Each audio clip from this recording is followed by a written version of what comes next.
Hello friends, ओम श्री गणेशाय नमः। जय श्री कृष्णा। आप सभी का स्वागत है आपकी अपनी यूट्यूब चैनल पर। फ्रेंड्स, आज हम आपको इस वीडियो में बताने जा रहे हैं तुलसी विवाह के शुभ मुहूर्त, पूजा विधि, महत्व, कथा और आज के दिन शीघ्र विवाह और सभी मनोकामनाओं की पूर्ति के लिए किए जाने वाले उपायों के बारे में। फ्रेंड्स, वीडियो शुरू करने से पहले आपसे रिक्वेस्ट है, अगर आप हमारे चैनल पर नए हैं और आपने अभी तक चैनल को सब्सक्राइब नहीं किया है तो प्लीज सब्सक्राइब कीजिएगा चैनल को, साथ ही प्रेस कीजिएगा बेल आइकन को, जिससे नए वीडियो से रिलेटेड नोटिफिकेशन आपको तुरंत प्राप्त हो सके। और वीडियो पसंद आने पर वीडियो को लाइक और शेयर जरूर कीजिएगा ताकि सभी भक्तों को इस वीडियो का लाभ प्राप्त हो सके। और कमेंट बॉक्स में जय श्री कृष्ण जरूर लिखिएगा। हिंदू धर्म में तुलसी विवाह का विशेष महत्व माना जाता है। देवी तुलसी के साथ भगवान विष्णु जी के विग्रह स्वरूप शालिग्राम जी का विवाह पूरे विधि विधान से किया जाता है। हिंदू पंचांग के अनुसार कार्तिक मास की शुक्ल पक्ष की एकादशी को तुलसी विवाह किया जाता है। इस दिन को एक पर्व के समान मनाया जाता है। इस दिन भगवान विष्णु 4 माह की योग निद्रा के बाद जागृत होते हैं, इसलिए इस दिन को देवउठनी एकादशी के नाम से जाना जाता है। इसी दिन से ही विवाह सहित सभी मांगलिक कार्य आरंभ हो जाते हैं। तुलसी विवाह के दिन से ही शादी के शुभ मुहूर्त शुरू हो जाते हैं। हिंदू मान्यताओं के अनुसार देवउठनी एकादशी पर भगवान विष्णु अपनी योग निद्रा से जागते हैं और द्वादशी तिथि के दिन भगवान विष्णु और तुलसी जी का विवाह होता है। कुछ स्थानों पर तुलसी विवाह देवउठनी एकादशी के दिन किया जाता है और कुछ स्थानों पर तुलसी विवाह द्वादशी तिथि के दिन किया जाता है। आप अपने घर की परंपरा के अनुसार तुलसी विवाह देवउठनी एकादशी या द्वादशी के दिन कर सकते हैं। भगवान विष्णु को तुलसी बेहद प्रिय है। तुलसी का एक नाम वृंदा भी है। नारायण जब जागते हैं तो सबसे पहली प्रार्थना हरि वल्लभा तुलसी की सुनते हैं, इसलिए तुलसी विवाह को देव जागरण का पवित्र मुहूर्त माना जाता है। स्कंद पुराण के कार्तिक महात्म्य में भगवान शालिग्राम की स्तुति कही गई और कहा गया है कि इसके दर्शन से समस्त तीर्थों का फल प्राप्त होता है। प्रति वर्ष कार्तिक मास की द्वादशी को महिलाएं प्रतीक स्वरूप तुलसी और भगवान शालिग्राम का विवाह करवाती है। मान्यता है कि तुलसी विवाह करने से कन्यादान के समान फल की प्राप्ति होती है, इसलिए यदि किसी की कन्या ना हो तो उसे जीवन में एक बार तुलसी विवाह करके कन्यादान करने का पुण्य अवश्य प्राप्त करना चाहिए। धार्मिक मान्यताओं के अनुसार इस दिन देवी तुलसी वैकुंठ धाम को गई थी। जो व्यक्ति विधि विधान के साथ तुलसी विवाह संपन्न करता है उसकी मोक्ष प्राप्ति के द्वार खुल जाते हैं। तुलसी और भगवान शालिग्राम का विधिवत पूजन करने से मनोकामनाएं पूर्ण होती हैं और वैवाहिक जीवन में आ रही बाधाओं से मुक्ति मिलती है। फ्रेंड्स, अब आइए जानते हैं साल 2025 की देवउठनी एकादशी और तुलसी विवाह की शुभ मुहूर्त के बारे में। हिंदू पंचांग के अनुसार साल 2025 की देवउठनी एकादशी 1 और 2 नवंबर 2025 शनिवार और रविवार के दिन है और तुलसी विवाह 2 नवंबर 2025 रविवार के दिन है। लेकिन कुछ स्थानों पर तुलसी विवाह देवउठनी एकादशी के दिन करवाया जाता है तो कुछ स्थानों पर तुलसी विवाह द्वादशी तिथि के दिन कराया जाता है। आप अपने घर की परंपरा के अनुसार तुलसी विवाह देवउठनी एकादशी या द्वादशी किसी भी दिन करा सकते हैं। कार्तिक शुक्ल द्वादशी तिथि प्रारंभ होगी 2 नवंबर 2025 को सुबह 7:31 पर और कार्तिक शुक्ल द्वादशी तिथि का समापन होगा 3 नवंबर 2025 को सुबह 5:07 पर। कार्तिक शुक्ल एकादशी तिथि प्रारंभ होगी 1 नवंबर 2025 को सुबह 9:11 पर। कार्तिक शुक्ल एकादशी तिथि का समापन होगा 2 नवंबर 2025 को सुबह 7:31 पर। देवउठनी एकादशी स्मार्त व्रत 1 नवंबर 2025 को रखा जाएगा, जिसे गृहस्थ जन रखते हैं, और देवउठनी एकादशी वैष्णव व्रत 2 नवंबर 2025 को रखा जाएगा। देवउठनी एकादशी स्मार्त व्रत के पारण का समय रहेगा 2 नवंबर 2025 को दोपहर 1:11 से दोपहर 3:23 तक। पारण तिथि के दिन हरिवासर समाप्ति का समय रहेगा दोपहर 12:55 पर और देवउठनी एकादशी वैष्णव व्रत के पारण का समय रहेगा 3 नवंबर 2025 को सुबह 6:34 से सुबह 8:46 तक। देवउठनी स्मार्त एकादशी के दिन रवि योग आनंद आदि योग का शुभ संयोग भी बन रहा है। रवि योग और आनंद आदि योग का प्रारंभ होगा सुबह 6:33 से सुबह 6:20 तक और देवउठनी वैष्णव एकादशी और तुलसी विवाह के दिन त्रिपुष्कर योग और सर्वात सिद्धि योग और आनंद आदि योग का शुभ संयोग भी बन रहा है।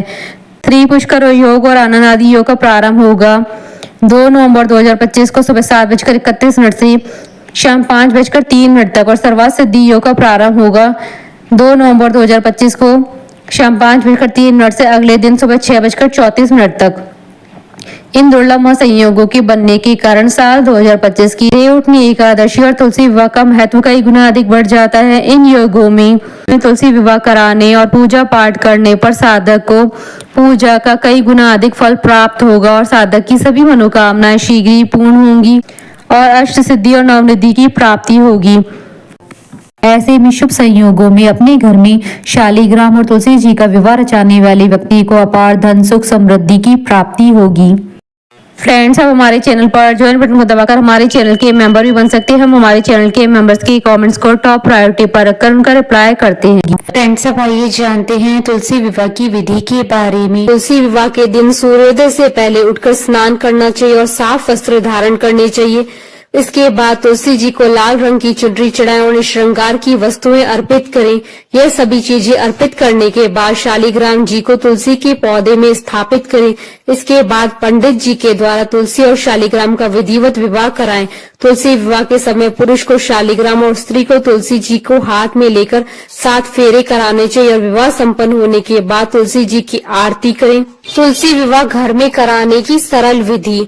तुलसी विवाह की सामग्री: कलश, आम के पत्ते, एक जड़ वाला नारियल, लाल चुनरी, पीला कपड़ा, चावल, गंगा जल, सफेद तिल, हल्दी, रोली, मोली, कपूर, धूप, दीप, अगरबत्ती, श्रृंगार का सामान, आंवला, सिंगाड़े, 5 फल, 5 प्रकार की मिठाई, खीर, पूड़ी, मीठा पान, पंचामृत, फूल और 2 माला, तुलसी का गमला और शालिग्राम लकड़ी की 2 चौकी। तुलसी विवाह शाम के समय यानी गोधूली बेला में ही करें। शाम के समय तुलसी विवाह करने से पहले तुलसी जी के गमले के पास गेरू से रंगोली बनाएं, रंगोली से अष्टदल कमल बनाएं, फिर गन्ने का प्रयोग करते हुए मंडप सजाएं। 2 चौकी रखें, एक पर तुलसी जी का गमला और दूसरे पर शालिग्राम या भगवान विष्णु की मूर्ति रखें। शालिग्राम की दाईं तरफ तुलसी जी स्थापित करें। शालिग्राम वाली चौकी पर अष्टदल कमल बनाकर उस पर कलश की स्थापना करें और स्वास्तिक भी बनाएं। फिर आम के पत्तों पर रोली से तिलक लगाकर उसे कलश पर स्थापित करें। उस पर लाल कपड़े में लपेटकर नारियल को रखें। अब तुलसी जी के सामने घी का दीपक जलाएं, फिर उनका विवाह कराएं। इसके बाद गंगा जल में फूल डुबोकर ओम तुलसाय नमः मंत्र का जाप करते हुए जल का छिड़काव तुलसी जी पर करेंगे। जल शालिग्राम पर भी छिड़के। इसके बाद तुलसी जी को रोली और शालिग्राम जी को चंदन का तिलक लगाया जाता है। तुलसी जी को लाल चुनरी ओढ़ाएं, उन्हें स्वाग की सामग्री अर्पित करें। फिर शालिग्राम को पंचामृत से स्नान कराएं और उन्हें पीला वस्त्र अर्पित करें। कलश पर फूल चढ़ाएं। तुलसी और शालिग्राम को फूलों की मालाएं पहनाएं। फिर कपड़े में सुपारी, फूल, इलायची और थोड़ी दक्षिणा रखें। घर के किसी पुरुष को शालिग्राम जी को हाथ में उठाकर तुलसी जी की 7 परिक्रमा करवानी चाहिए। 7 बार परिक्रमा करवाने के बाद तुलसी जी को शालिग्राम के बाईं ओर स्थापित करें। शालिग्राम जी को तिल अर्पित करें और कपूर जलाकर उनकी आरती करें। इस तरह पूजा करने के बाद दोनों को मिठाई और खीर पूरी का भोग लगाएं। पूजा समाप्त होने के बाद सारी सामग्री और तुलसी का पौधा मंदिर में दे दें। हो सके तो तुलसी के साथ आंवले का गमला भी लगाएं और तुलसी का पंचोपचार सर्वांग पूजन करें। फ्रेंड्स, अब आइए जानते हैं आज के दिन शीघ्र विवाह और सभी मनोकामनाओं की पूर्ति के लिए किए जाने वाले उपायों के बारे में। विवाह में अगर कोई परेशानी आ रही है या योग्य वर वधु नहीं मिल रहे हैं तो तुलसी विवाह के दिन ये उपाय आपकी मदद कर सकते हैं। तुलसी विवाह या देवोत्थान एकादशी के दिन तुलसी माता पर स्वाग के प्रतीक लाल चुनरी चढ़ाएं और शालिग्राम जी की पूजा करें।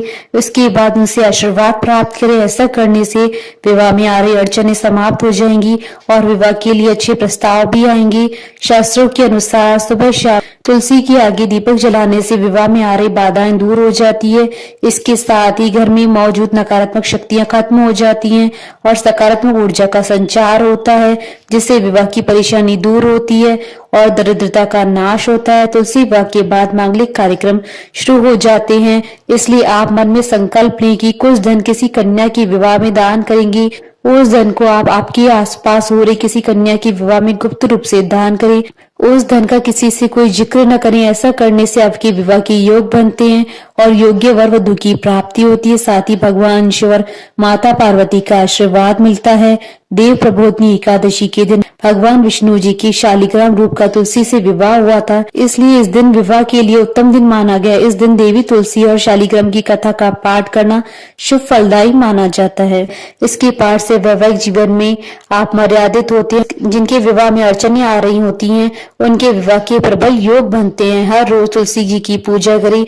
तुलसी जी की जड़ से मिट्टी माथे पर तिलक के रूप में लगाएं और तुलसी माता से अपनी मनोकामना बताएं।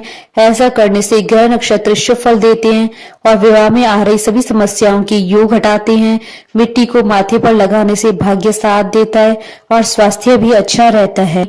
फ्रेंड्स, अब आइए प्रारंभ करें तुलसी विवाह की कथा। पौराणिक कथा के अनुसार राक्षस कुल में एक अत्यंत ही सुंदर कन्या का जन्म हुआ, जिसका नाम वृंदा रखा गया। वृंदा बचपन से ही भगवान विष्णु जी की पूजा करती थी और उनकी बहुत बड़ी भक्त थी। वह कन्या जैसे ही बड़ी हुई, उसका एक असुर जलंधर से विवाह हो गया। वृंदा की भक्ति के कारण जलंधर को और भी ज्यादा शक्तियां प्राप्त हो गई।